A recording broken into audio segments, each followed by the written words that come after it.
Good evening there, everybody. What is happening? Hopefully, y'all are having a wonderful day today.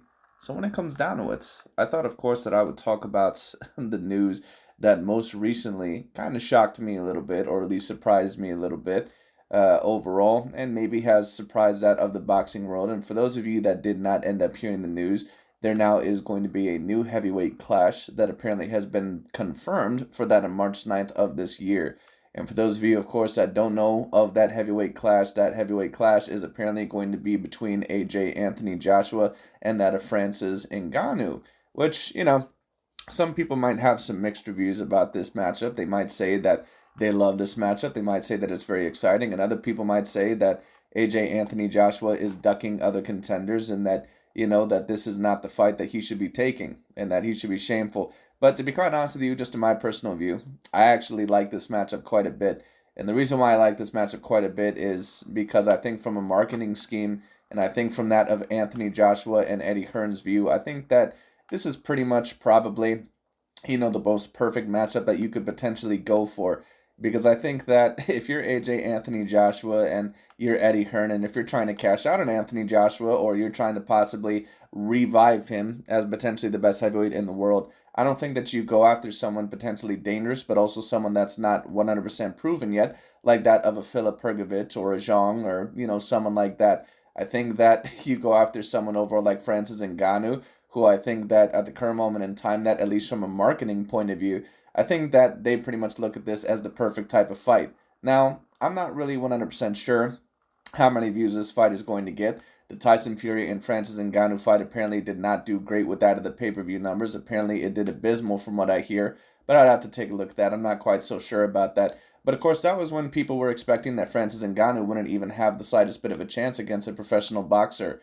And then he got in the ring, probably against the best heavyweight in the world and the best heavyweight of this generation against Tyson Fury. And not only overall gave Tyson Fury a lot of problems, but almost beat him in the process. And I'm not, a person that says almost beat someone because I think a lot of people usually exaggerate that term when it comes down to it. Like a lot of people, a lot of the LDBC and new media channels, they like to say that Caleb Plant and Billy Joe Saunders were beating that of Canelo Alvarez before the knockout and, a lot of other stuff and all this ridiculous stuff. But Francis Ngannou, if he did end up losing that fight against Tyson Fury, or if Fury ended up winning against Ngannou, it literally was only a 1 point differential. So, just like I gave in my fight review, Francis Ngannou, of course, had a lot to be proud of in that fight performance. I thought that he did a great job.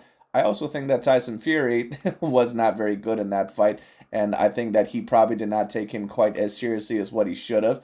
That's not me saying that he wasn't training, but I do think that Tyson Fury, I do think that he took a look at this guy and said, I just beat Deontay Wilder, the hardest puncher overall on the planet Earth. I want to see if this guy really has the type of power that they say he's going to have. And then on top of that, this dude is an MMA fighter. He's not a boxer. He's 6'4" or however tall he is. When it comes down to it, yeah, he's powerful, he's big, but I've already beaten guys like that before. But then he got in the ring with the guy, and the guy overall ended up being a little bit more crafty than what he thought he was going to be. Nothing that I would say, that would make him an A+ level boxer or anything like that. But enough, and on top of that, the athleticism and the power proved to be as surreal as what overall a lot of people were mentioning, or at least enough to the point to where he clearly at times was able to hurt Tyson Fury. And at one point in time, I believe in round 2 or round 3, of course, he was able to knock down Tyson Fury. So Francis Ngannou, he proved to somewhat be the real deal, at least in terms of his pure raw athleticism. Now, how is this fight going to end up? I'm not really sure. But I think that, in my personal view, that this is probably the perfect fight for Anthony Joshua next. And the reason why I say that is not necessarily because I think Francis Ngannou is potentially the most skilled boxer that Anthony Joshua could face, but Ngannou has at least already proved himself to be a relatively dangerous opponent, no matter whether he's going to be in the octagon or that of the boxing ring. He just got in there against the best heavyweight of this generation and the best heavyweight in the world. At least, we'll see how much longer that lasts. Maybe he's not quite the same anymore, or maybe Usyk will beat him. I don't know. But excuse me. But when it comes down to it, he just got in the ring, at least with, at the moment, who looks to be the most skilled and the best and the all around greatest heavyweight of this generation, and almost beat him. And I think the way that Anthony Joshua and Eddie Hearn, they're taking a look at this, if they're very dominant, or if they even beat Francis Ngannou in the first place, they're planning to try to be a little bit more dominant, possibly even stop Francis Ngannou in this fight, And then, of course, that pretty much sets up a possible Tyson Fury fight if Tyson Fury is able to pull out against that Alexander Usyk. Or basically, if he ends up winning this fight, they're going to try to push very hard for that title shot because of the fact that Tyson Fury was a common opponent of that of Francis Ngannou.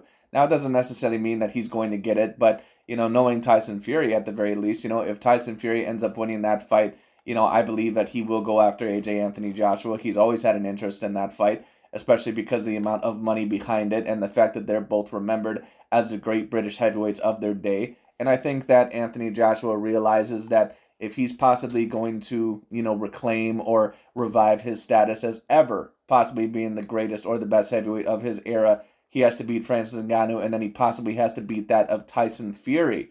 I think that's what the main plan is. But we'll see what ends up happening here. I actually don't mind this fight. I think that the pay-per-view will do better than that of the Francis Ngannou and Tyson Fury fight because I think a lot of people thought that, Francis was not going to have even the slightest chance against Tyson Fury. I also did not think that Francis Ngannou was going to have that high of a chance. I knew that his athleticism, of course, was for real, but I also had my own questions about how powerful he was going to be in that fight because MMA fighters don't usually tend to quite be as powerful as that of boxers in terms of their punches. But it turns out that power and even a little bit of the boxing things that he learned, it's very clear that Francis Ngannou, that he's going to be dangerous, even sometimes against these top 10 guys, Or who knows, maybe Fury was just that bad that night. I don't know. But to be quite honest with you, I think that Francis Ngannou, I just think that his raw athletic talent and also a little bit of his striking ability, I think that he is going to be hell for some of these guys to beat, even some of these professional level boxers. And Anthony Joshua will have to be careful in this fight. He's got a lot of power, and he's going to be able to compete with Francis Ngannou's power a little bit more. But Francis Ngannou also, probably has the advantage in that of punch resistance. So, excuse me, Anthony Joshua is also going to have to show some wrinkles in his game in here that maybe, he hasn't showed as much quite recently. He's going to have very great counter-punching ability, very great defense, and probably better head movement. It's going to be interesting to see how Anthony Joshua is going to be able to handle that. Now, I would predict Anthony Joshua to beat Francis Ngannou, possibly even stop him. I would probably predict him to win by decision, but it would not shock me if I seen Francis Ngannou end up winning this fight. I would give him probably about a 30% chance possibly to win this fight just because of his raw athleticism, and I still do think that AJ, that he does have some slight faults in his style. I don't think that he's the most maneuverable whenever it comes to feet or head movement. He's been trying to get a little bit better, but he still is a little bit stiff at times, At times, he may stay in the range a little bit too long. And on top of that, of course, I'm not saying that he has a glass chin, but he certainly is a guy that you can hurt. I'll say that. So this is going to be a very interesting fight.